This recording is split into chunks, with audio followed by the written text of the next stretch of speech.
Near Leavenworth, gorgeous acres of forest blanket the landscape.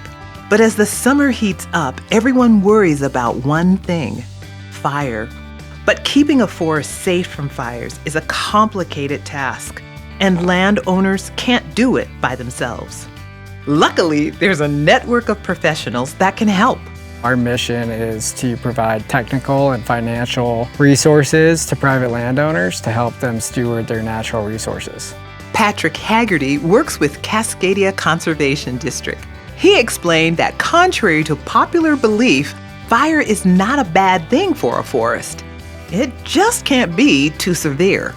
These forests are really fire-dependent forests naturally. So these ecosystems have evolved over thousands and thousands of years to really depend on fire coming through these landscapes. This is an example right here of a fire-scarred ponderosa pine. We can see that this tree that was born back in 1809, it had a fire coming through every 10 to 15 years. Now, for a lot of reasons over the last 100 years, our forests have really changed.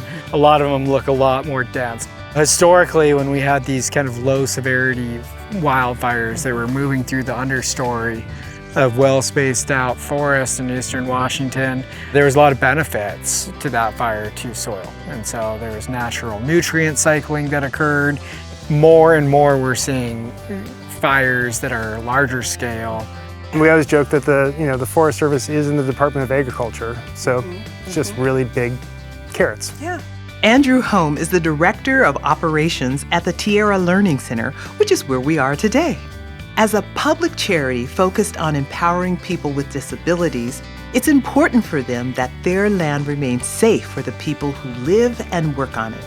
That's why they've partnered up with the Cascadia Conservation District.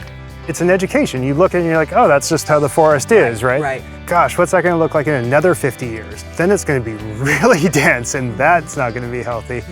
You can imagine if fire was running through that area, it would be likely that it might get up into the trees, into the crowns, and have a crown fire. Now over here, where they've done some thinning work with the help of Cascadia Conservation District, it's likely that the fire could stay on the ground and not come up into the crowns of the trees. You think about a forest stand that's too thickly stocked, right? It's like your carrot patch that's got too many seedlings, right? You always want to throw more down because you just want them to all come up. Yeah. And then you have to pick them all out. So it's the same idea as pulling trees out. The trees that are left are able to become more vigorous, right? They've got more moisture, they've got more nutrients.